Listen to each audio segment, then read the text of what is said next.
নমস্কার বন্ধুরা, আমার একটি নতুন ব্লগে তোমাদের থেকে স্বাগত জানাই।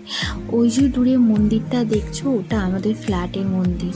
আমাদের ফ্ল্যাটটা ছোট হলেও খুব একটি শান্তিপ্রিয় জায়গা। যাই হোক, আজকে বিকেলবেলা বেরিয়েছিলাম ওয়াক করতে, ভাবলাম তোমাদের সাথে কিছু ক্লিপ শেয়ার করে নিই।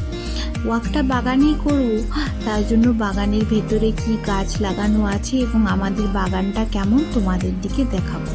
চলো বন্ধুরা, বাগানের ভেতরে যাওয়া যাক। বাগানের ভেতরে গিয়ে প্রথমেই দেখলাম একটা সুন্দর কাঠগোলাপের গাছ। গাছের দিকে অনেকক্ষণ তাকিয়ে দেখলাম গাছের পাতার আড়ালে এক ডালে ফুল ঝুলছে। দেখে মনটা খুবই ভালো হয়ে গেল। এবং বাগানের ভেতরে বসার জন্য দুটো চেয়ার রাখা আছে এবং ওই চেয়ারের পেছন দিক দিয়ে পাতাবাহারের গাছগুলোকে সুন্দরভাবে কাটিং করা হয়েছে। হঠাৎ লক্ষ্য গেল বাগানের ভেতরের পেয়ারা গাছটাতে খুব সুন্দর পেয়ারা হয়েছে এবং পেয়ারাতে ভরপুর হয়েছে।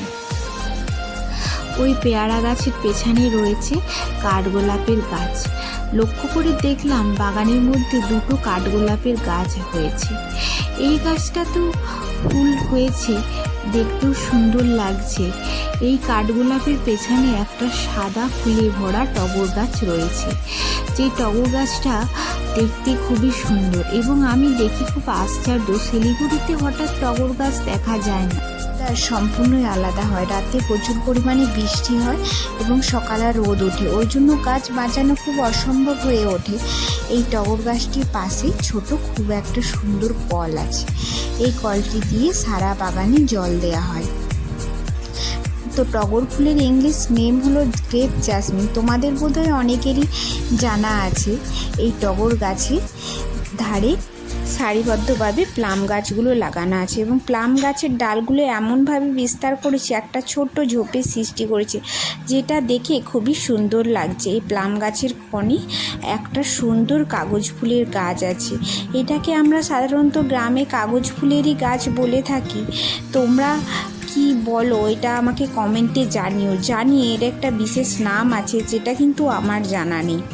যাই হোক, আজকে শিলিগুড়ির ওয়েদারটা খুবই সুন্দর, হালকা বাতাস দিচ্ছে এবং খুব একটা গরমও নেই। এই কাগজ ফুলটির কালারটা ভারী মিষ্টি লাগছে। এই বাগানটি মাঝখানে অবস্থিত হওয়ায় একটা বিশেষ সুন্দরতা বজায় রেখেছে এবং শত মন খারাপের মাঝেও মন ভালো করার একটি বিশেষ উপায় কিন্তু খুঁজে পাওয়া যায় আমাদের এই ফ্ল্যাটে। যাই হোক, এই বাগানটির মধ্যে দুটো গেট আছে, যে যেখান দিয়ে পারবে আসতে পারবে। সামনে একটা মানি প্ল্যান্ট নিশ্চয়ই দেখতে পাচ্ছ তোমরা। এই সবুজের ছোঁয়া পেতে পেতে আমরা প্রায় শেষের পথের দিকে এগিয়ে এসেছি। শেষের দিকে দেখতে পেলাম একটা সুন্দর সাদা নয়নতারা গাছের ফুল ভরা। গাছের পাশে সুন্দর একটা লাল ধরনের এক জাতীয় পাতাবাহার গাছ আছে, যেটা আমার চেনা নেই। ওই পাতাবাহার গাছটার নামও আমার জানা নেই। যাই হোক, এই দেখে নাও, লাল ধরনের এই পাতাবাহার গাছটার নামটা তোমাদের জানা থাকলে আমাকে জানিও কিন্তু। ওই পাতাবাহার গাছের পাশে দেখলাম শেষ প্রান্তে এসে একটি নারকেল গাছ। উমা, নারকেল গাছটাতে দুটো নারকেলও ধরে আছে।